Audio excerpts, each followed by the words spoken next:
Welcome to Odia tutor classes पंचम श्रेणी पिला माने तम साहित्य बही भाषा महकर तृतीय पाठ है चेथाए पर उपकारी।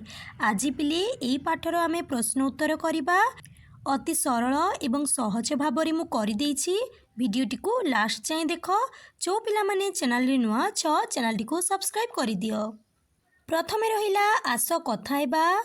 क्वेश्चन नंबर 1 जीवनर शेष पर्यंत प्राणी मानक सेवारे जीवन बिताइबा ही मेकरणंकर शेष इच्छा थिला। जदि तुमे मेकरण होइथांत तेबे तुम जीवनर लक्ष्य कौन होइथांता बोली भाबुछ? आंसर देख पिले, मु मेकरण होइथिले मो जीवनर शेष पर्यंत अन्यर उपकार करी जीवन बिताई थांती एवं अन्यर खुशी रे निजे खुशी होइथांती। क्वेश्चन नंबर 2 मरुभूमि रे पानी न पाई छटपट हेउतिबा प्राणी मानंकु मोती और लाला पानी पियाई सेमानंकर जीवन बंचाउथिले। ठीक सेमिति तुमे माने केबे काहार जीवन बंचेइछ कि केमिति? आंसर मु थरे विद्यालय घर को आसुथिबा समय रे बाटरे कुकुर छुआटी रक्ताक्त होई छटपट हेउतिबार देखिली। संगे संगे ताकू घर को आनी आसिली एवं सफा कपड़ारे रक्त सफा करिकी औषध लगाईदेली। से भल न हेबा पर्यंत तार सेवा शुश्रूषा कली एवं परे ताकू ता माँ पाखरे छाड़ीदेली। क्वेश्चन नंबर 3 गुरु दत्तात्रेयंक शिष्य मेकरण तपस्या करुथिबा समय रे से किपरि जीवन बिताउथिले बोली तुमे माने भाबुछ? आंसर मेकरण अरण्य रे तपस्या करुथिबा समय रे भोक हेले फलमूल खाउथिले और शोष हेले पानी पी शोष दूर करुथिले। क्वेश्चन नंबर 4 तुम चारिपटे देखुथिबा पशु और पक्षी मानक पई तुमे माने कौन सब करुछ? आंसर मो चारिपटरे थिबा पशु पक्षी जेमिति कि कुकुर बिली गाई और षंढ को मु सबुदिन सकाळु खाइबाकू एवं पीबाकू दिए। काऊ बणी पारांकू दाना खाइबाकू दिए। जदि कौनसी पशु पक्षी आहत हेबार देखिली क्षत स्थान रे औषध लगाई चिकित्सा करे। नेक्स्ट रहिला पिले पाठरू निम्नलिखित प्रश्न गुड़िकर ठीक उत्तर रे एक हसुथिबा चित्र अंकन कर। एकरु अधिक विकल्प मध्य ठीक होई पारे। क्वेश्चन नंबर 1 गुरु दत्तात्रेयंक मन आनंद रे काहीकि पूरी गला? आंसर हेबो शिष्य मेकरण कठोर तपस्या करुथिबारो। एठी पिले गोटे एमिति हसुथिबा चित्र अंकन करिदेब। क्वेश्चन नंबर 2 जेउठी मनीष माने पानी बिना छटपट हेउथिले सेठाकू पानी नेई किए पहुंची जाउथिले? आंसर हेबो मोती ओ लाला। क्वेश्चन नंबर 3 साधु मेकरण चिठी रे कौन लिखि पाख गाँ दुकान आनिबाकू कुकुर को पठाउथिले? आंसर हेबो दरकारी जिनिस।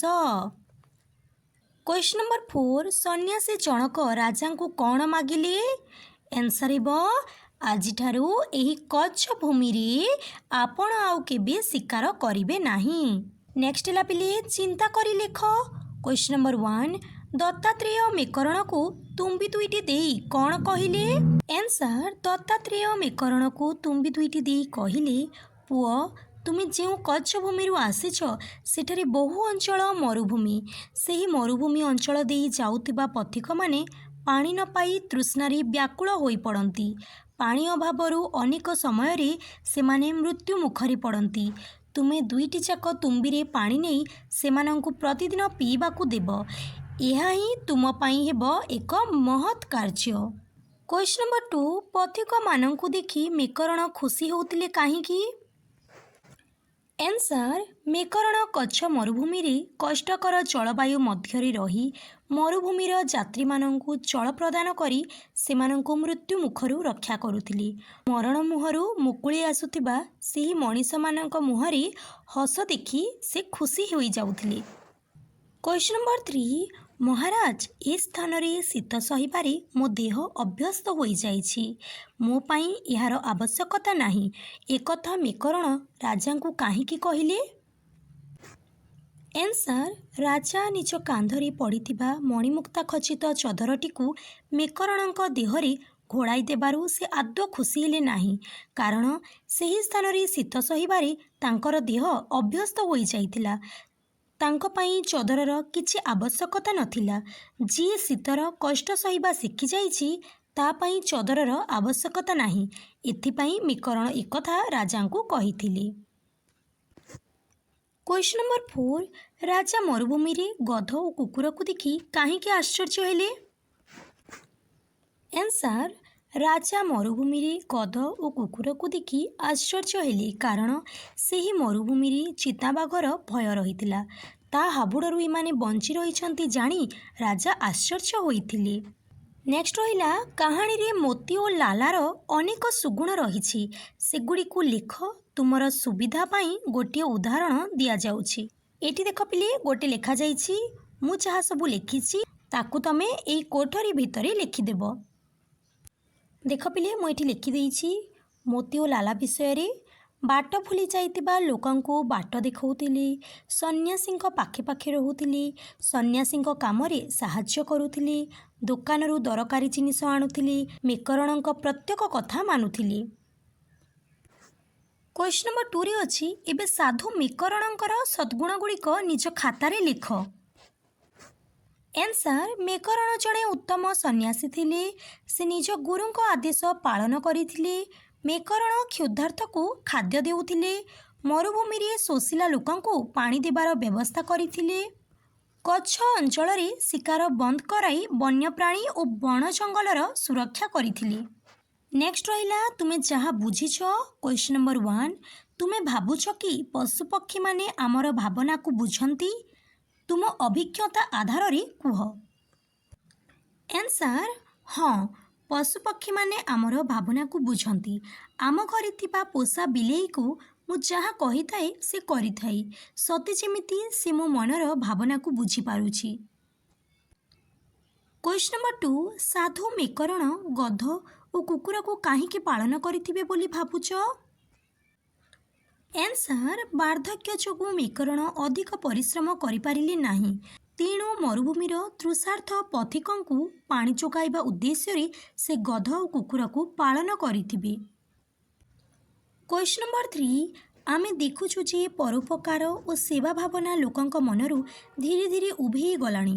ଏହାର କାରଣ କ'ଣ ବୋଲି ଭାବୁଛ? ଚିନ୍ତା କରି କୁହ। ଆନ୍ସାର, ଏହାର କାରଣ ଆଜିର ମଣିଷ ଅତ୍ୟଧିକ ସ୍ୱାର୍ଥପର ହୋଇଯାଇଛି। ସେ କେବଳ ନିଜ କଥା ଚିନ୍ତା କରୁଛି। ସେଥିପାଇଁ ପରୋପକାର ଓ ସେବା ଭାବନା ଲୋକଙ୍କ ମନରୁ ଧୀରେ ଧୀରେ ଉଭେଇ ଗଲାଣି। କ୍ୱେଶ୍ଚନ୍ ନମ୍ବର 4, ପଶୁପକ୍ଷୀମାନେ ମଣିଷ ପରି କଥା ହୋଇପାରନ୍ତି ନାହିଁ, କିନ୍ତୁ ସେମାନେ ପରସ୍ପର ସହିତ ଭାବର ଆଦାନ ପ୍ରଦାନ କରନ୍ତି। ଏଥିରେ ତୁମେମାନେ ସହମତ କି? ଯଦି ସହମତ, କେତୋଟି ଉଦାହରଣ ଦେଇ ବୁଝାଅ। ଆନ୍ସାର, ପଶୁପକ୍ଷୀମାନେ ମଣିଷ ପରି କଥା ହୋଇ ନ ପାରିଲେ ମଧ୍ୟ ପରସ୍ପର ସହିତ ଭାବର ଆଦାନ ପ୍ରଦାନ କରିଥାନ୍ତି। ଏଥିରେ ମୁଁ ଏକମତ, କାରଣ ସକାଳ ହେଲେ ପକ୍ଷୀମାନେ ଏକାଠି ବସି ରାବ କରନ୍ତି। ସେହି ରାବରେ ସେମାନେ ନିଜର ଭାବ ଆଦାନ ପ୍ରଦାନ କରିଥାନ୍ତି। ନେକ୍ସଟ ରହିଲା, ଅନୁମାନ ଓ କଳ୍ପନା କରିବା। କ୍ୱେଶ୍ଚନ୍ ନମ୍ବର 1, ସାଧୁ ମିକରଣ ପାଳିଥିବା ଗଧର ନାମ ମୋତି ଏବଂ କୁକୁରର ନାମ ଲାଲା। ପିଲେ, ଏଇ କ୍ୱେଶ୍ଚନଟି ଟିକେ ରଙ୍ଗ ଅଛି ଦେଖ, କାରଣ କୁକୁରର ନାଁଟି ଥିଲା ମୋତି ଏବଂ ଗଧର ନାଁ ଥିଲା ଲାଲା। ଏହି ନାମ କିଏ ଦେଇଥିଲେ ଓ କାହିଁକି ଦେଇଥିଲେ? ଆନ୍ସାର, ସାଧୁ ମିକରଣ ନିଜେ ହିଁ ଗଧର ନାମ ଲାଲା ଓ କୁକୁରର ନାମ ମୋତି ଦେଇଥିଲେ, କାରଣ ତାଙ୍କର ବାର୍ଦ୍ଧକ୍ୟ ଯୋଗୁଁ ସେ ଆଉ ପରିଶ୍ରମ କରିପାରିଲେ ନାହିଁ। ଏହି ପଶୁ ଦୁଇଟି ତାଙ୍କୁ ସାହାଯ୍ୟ କରିବେ ବୋଲି ଭାବି ସେମାନଙ୍କୁ ପାଳିଲେ ଓ ସେମାନଙ୍କର ନାମକରଣ କରିଥିଲେ। କ୍ୱେଶ୍ଚନ୍ ନମ୍ବର 2, ମୋତି ଓ ଲାଲା ଅନ୍ୟମାନଙ୍କୁ ସାହାଯ୍ୟ କରୁଥିବାର ଦୃଶ୍ୟ ମନେ ପକାଅ। ଆନ୍ସାର, ସନ୍ନ୍ୟାସୀ ତୁମ୍ବିରେ ପାଣି ଭର୍ତ୍ତି କରିକି ତାକୁ ଲାଲାର ପିଠିରେ ରଖିଦେଉଥିଲେ। ସାଙ୍ଗରେ ଗୋଟିଏ ଡବା ମଧ୍ୟ ଦେଉଥିଲେ। ଆଗରେ ମୋତି ଯାଉଥିଲା, ତା ପଛରେ ଲାଲା ଚାଲୁଥିଲା। ଯେଉଁଠି ମଣିଷମାନେ ପାଣି ବିନା ଛଟପଟ ହେଉଥିଲେ ସେଇଠି ସେମାନେ ପହଞ୍ଚି ଯାଉଥିଲେ। ଶୋଷିଲା ଲୋକମାନେ ଲାଲା ପିଠିରୁ ପାଣି କାଢ଼ି ପିଉଥିଲେ। ସେମାନଙ୍କ ଜୀବନ ବଞ୍ଚି ଯାଉଥିଲା। ସନ୍ଧ୍ୟାରେ ମୋତି ଓ ଲାଲା ପୁଣି କୁଡ଼ିଆକୁ ଫେରି ଆସୁଥିଲେ। କ୍ୱେଶ୍ଚନ୍ ନମ୍ବର 3, ସାଧୁ ମିକରଣ ତାଙ୍କ ଖାଦ୍ୟରୁ 2 ଭାଗ ମୋତି ଓ ଓ ଲାଲାକୁ ଦେଉଥିଲି ଆଉ ଗୋଟିଏ ଭାଗ ନିଜେ ଖାଉଥିଲି। ଖାଦ୍ୟ ଦେଇ ସାରିବା ପରେ ମେକରଣ କ'ଣ ଅନୁଭବ କରିଥିବେ? ଆନ୍ସର୍, ଖାଦ୍ୟ ଦେଇ ସାରିବା ପରେ ମେକରଣ ପରମ ତୃପ୍ତି ଅନୁଭବ କରୁଥିବେ, କାରଣ ପଶୁ ଦୁଇଟି ତାଙ୍କର ଅନେକ ସେବା କରୁଥିଲେ। ସେମାନଙ୍କୁ ଖାଦ୍ୟ ଦେଇ ସେ ଖୁବ୍ ଖୁସି ହେଉଥିବେ। ନେକ୍ସଟ ହେଲା ଭାଷାର କଥା। କ୍ୱେଶ୍ଚନ୍ ନମ୍ବର 1, ବନ୍ଧନୀ ମଧ୍ୟରୁ ଉପଯୁକ୍ତ ଶବ୍ଦ ବାଛି ଶୂନ୍ୟସ୍ଥାନ ପୂରଣ କର। କରି ଅଛି ଜଳ ହିଁ ଜୀବନ, ଡ୍ୟାସ୍ ଜଳଦାନ ମହଦାନ, ତେଣୁ ଜଳଦାନ ମହଦାନ। ଖରେ ଅଛି ଦେଶ ସ୍ୱାଧୀନ ହୋଇଛି, ଡ୍ୟାସ୍ ଲୋକଙ୍କ ଦୁଃଖ ଦୂର ହୋଇନି, କିନ୍ତୁ ଲୋକଙ୍କ ଦୁଃଖ ଦୂର ହୋଇନି। ଗ ଆମ ଦେଶ ଭାରତ ଅନେକ ରାଜ୍ୟ ଓ କେନ୍ଦ୍ରଶାସିତ ଅଞ୍ଚଳକୁ ନେଇ ଗଠିତ। କୁକୁରଟିର ନାଁ ଥିଲା ମୋତି ଆଉ ଗଧଟିର ନାଁ ଥିଲା ଲାଲା। ମରେ ଅଛି ମେକରଣ ଭୋକିଲା ଯାତ୍ରୀଙ୍କ ନିକଟରେ ପହଞ୍ଚିଥିଲି ଏବଂ କ୍ଷୁଧାର୍ତକୁ ଖାଦ୍ୟ ଦେଉଥିଲେ। କ୍ୱେଶ୍ଚନ୍ ନମ୍ବର 2, ନିମ୍ନରେ କିଛି ବାକ୍ୟ ଦିଆଯାଇଛି। ବାକ୍ୟଗୁଡ଼ିକରେ ରେଖାଙ୍କିତ ଶବ୍ଦ ସହିତ ଡାହାଣରେ ଦିଆଯାଇଥିବା ସମାନ ଅର୍ଥ ଥିବା ଶବ୍ଦ ବାଛି ପୁଣି ଥରେ ବାକ୍ୟରେ ବ୍ୟବହାର କର। କରି ଅଛି ମେକରଣ କ୍ଷୁଧାର୍ତକୁ ଖାଦ୍ୟ ଦେଉଥିବାରୁ ସେ ପରମ ଶାନ୍ତି ଲାଭ କରୁଥିଲେ। ଶାନ୍ତି ପାଇଁ ଅନ୍ୟ ଶବ୍ଦଟି ହେବ ତୃପ୍ତି। ଖରେ ଅଛି ଗିରିନାର ପର୍ବତର ପାଦଦେଶରେ ଥିବା ଅରଣ୍ୟରେ ସେ 12 ବର୍ଷ ଧରି ତପସ୍ୟା କରିଥିଲେ। ଅରଣ୍ୟ ପାଇଁ ହେବ ଜଙ୍ଗଲ। ଗରେ ଅଛି ସେହି ମରୁଭୂମି ଅଞ୍ଚଳ ଦେଇ ଯାଉଥିବା ପଥିକମାନେ ପାଣି ନ ପାଇ ଶୋଷରେ କାତର ହୋଇପଡ଼ନ୍ତି। ଶୋଷରେ, ତା ପାଇଁ ଶବ୍ଦଟି ହେବ ତୃଷାରେ। ଘରେ ଅଛି ମେକରଣଙ୍କର ଏପରି କଥା ଶୁଣି ରାଜା ଆଶ୍ଚର୍ଯ୍ୟ ହେଲେ। ଆଶ୍ଚର୍ଯ୍ୟ ପାଇଁ ହେବ ସ୍ତମ୍ଭୀଭୂତ। ମରେ ଅଛି ଏତେ ଦୂର ଆସିଛି ଯେତେବେଳେ ତମ ସହ ସାକ୍ଷାତ ହୋଇଯିବା ଉଚିତ ହେବ। ଏଠି କ'ଣ ହେବ ପିଲେ? ଭେଟ। କ୍ୱେଶ୍ଚନ୍ ନମ୍ବର 3, କାହାଣୀରୁ ଆଣିତ କିଛି ବାକ୍ୟ ନିମ୍ନରେ ଦିଆଯାଇଛି। ସେଗୁଡ଼ିକୁ ଭଲ ଭାବରେ ପଢ଼ ଏବଂ ଚିନ୍ତା କର। ସେଥିରୁ କ'ଣ ବୁଝିଲ ଦଳରେ ଆଲୋଚନା କର। କରି ଅଛି ତୁମେ ଦୁଇଟି ଯାକ ତୁମ୍ବିରେ ପାଣି ନେଇ ସେମାନଙ୍କୁ ପ୍ରତିଦିନ ପିଇବାକୁ ଦେବ। ଏହା ହିଁ ତୁମ ପାଇଁ ହେବ ଏକ ମହତ୍ ଶିକ୍ଷା। ଆନ୍ସର୍, ଏହା ଗୁରୁ ଦତ୍ତାତ୍ରେୟଙ୍କର ନିଜ ଶିଷ୍ୟ ମେକରଣଙ୍କ ପ୍ରତି ଉପଦେଶ ଥିଲା। ଏହି ଉପଦେଶ ମାଧ୍ୟମରେ ଗୁରୁ ନିଜ ଶିଷ୍ୟଙ୍କୁ ଅନ୍ୟର ସେବାରେ ଲାଗିବାକୁ କହିଥିଲେ। ଖରେ ଅଛି କ୍ଷୁଧାର୍ତକୁ ଖାଦ୍ୟ ଦେଇପାରୁଥିବାରୁ ପରମ ତୃପ୍ତି ଲାଭ କରୁଥିଲେ। ଆନ୍ସର୍, ମେକରଣ ନିଜ ଖାଦ୍ୟକୁ 2 ଭାଗ କରି ପଶୁ ଦୁଇଟିକୁ ଖାଇବାକୁ ଦେଉଥିଲେ। ନିଜର ଗୋଟିଏ ଭାଗକୁ ଖାଇଲା ବେଳେ କେହି ଭୋକିଲା ଯାତ୍ରୀ ପହଞ୍ଚିଗଲେ ସେ ନିଜର ଭାଗରୁ ଖାଦ୍ୟ ତାକୁ ଦେଇ ଦେଉଥିଲେ। ଏପରି କରି ସେ ପରମ ତୃପ୍ତି ଲାଭ କରୁଥିଲେ। ଗରେ ଅଛି ମରୁଭୂମିରେ ପାଣି ନ ପାଇ ଛଟପଟ ହେଉଥିବା ପ୍ରାଣୀମାନଙ୍କୁ ଏମାନେ ପାଣି ଯୋଗାଇଥାନ୍ତି। ଆନ୍ସର୍, ମୋତି ଏବଂ ଲାଲା ମରୁଭୂମିରେ ତୃଷାର୍ତକୁ ପାଣି ଦେଇ ସେମାନଙ୍କର ପ୍ରାଣ ରକ୍ଷା କରନ୍ତି। ତେଣୁ ଅନ୍ୟ ହିଂସ୍ର ଜନ୍ତୁ ସେମାନଙ୍କ ଅନିଷ୍ଟ କରନ୍ତି ନାହିଁ। ଏଥିରୁ ସେମାନଙ୍କର ପରୋପକାରିତା ଓ ସେବା ମନୋବୃତ୍ତି ଗୁଣ କଥା ବୁଝାପଡ଼ୁଛି। ଘ ମେକରଣର ଏପରି କଥା ଶୁଣି ରାଜା ସ୍ତମ୍ଭୀଭୂତ ହେଲେ। ଆନ୍ସର୍, ରାଜାଙ୍କର ମଣିମୁକ୍ତା ଖଚିତ ଚଦରକୁ ସନ୍ନ୍ୟାସୀ ନ ନେଇ ଦୁଃଖୀ ଲୋକଙ୍କୁ ଦାନ କଲେ ଅଧିକ ଖୁସି ହେବେ ବୋଲି ରାଜାଙ୍କୁ କହିଥିଲେ।